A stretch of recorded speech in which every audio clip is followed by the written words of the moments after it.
जय श्री कृष्ण।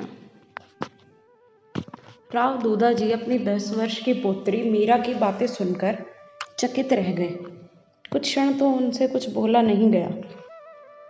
आप कुछ तो कहिए बाबू साहब, मेरा जी घबराता है। किससे पूछूं ये सब? बाबू ने पहले मुझे क्यों कहा कि गिरधर ही मेरे वर हैं, और अब आप स्वयं ही अपने कहे पर पानी फेर रही हैं। वो जो हो ही नहीं सकता उसका क्या उपाय? आप ही बताइए, क्या तीनों लोगों के धनी से भी बड़ा मेवाड़ का राजकुमार है क्या? और यदि है तो होने दो, मुझे नहीं चाहिए। तो रो मत बेटा, धैर्य धर। उन्होंने दुपट्टे के छोर से मीरा का मुंह पोंछा। तो चिंता मत कर, मैं सबको कह दूंगा कि मेरे जीते जी मीरा का विवाह नहीं होगा। तेरे वर गिरधर गोपाल हैं और वही रहेंगे। किंतु मेरी लाडली, मैं बूढ़ा हूँ, कै दिन का मेहमान हूँ।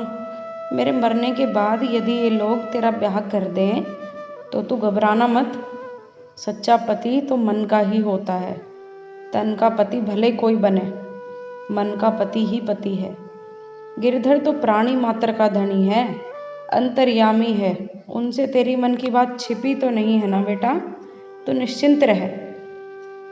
सच फरमा रहे हैं बाबू साहब? सर्व साची बेटा।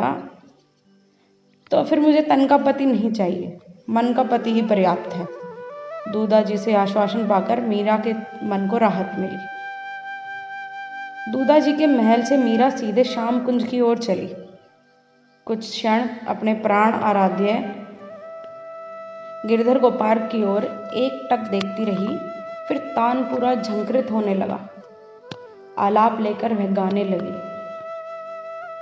आओ मनमोहना जी जो थारी बाट, खान पान मोहि नेक न भावे, नैनन लगे कपाट। तुम आया बिन सुख नहीं मेरे, दिल में बहु चाट। मीरा कहे मैं भई रावरी, छाड़ो नाही निराट। भजन पूरा हुआ तो अधीरता पूर्वक नीचे झुककर दोनों भुजाओं में सिंहासन सहित अपने हृदय धन को बांध चरणों में सिर टेक दिया। नेत्रों से झरते आंसू उनका अभिषेक करने लगे। हृदय पुकार रहा था, आओ सर्वस्व, इस तुच्छ दासी की आतुर प्रतीक्षा सफल कर दो। आज तुम्हारी साख और प्रतिष्ठा दांव पर लगी हुई है। उसे फूट फूट कर रोते देख मिथिला ने धीरज धराया। कहा कि प्रभु तो अंतर्यामी हैं, आपकी व्यथा इनसे छिपी नहीं है। मिथिला, तुम्हें लगता है वे मेरी सुध लेंगे? वे तो बहुत बड़े हैं, मेरी क्या गिनती। मुझ जैसे करोड़ों जन बिलबिलाते रहते हैं, किंतु मिथिला मेरे तो केवल वही एक अवलंब है ना। न सुने न आए तब भी मेरा क्या वश है। मीरा ने मिथिला की गोद में मुंह छिपा लिया। पर आप क्यों भूल जाती हैं बाईसा कि वे भक्त वत्सल हैं, करुणा सागर हैं और दीन बंधु हैं। भक्त की पीड़ा वे नहीं सह पाते हैं, दौड़े चले आते हैं। किंतु मैं भक्त कहाँ हूँ मिथिला? मुझसे भजन बनता ही कहाँ है। मुझे तो केवल वे अच्छे लगते हैं।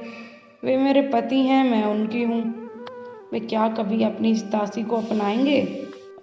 उनके बीच मेरी प्रेमहीन रूखी सूखी पुकार सुन पाएंगे? तुझे क्या लगता है मिथिला, वे कभी मेरी ओर देखेंगे भी क्या? मीरा अचेत हो मिथिला की गोद में लुढ़क गई।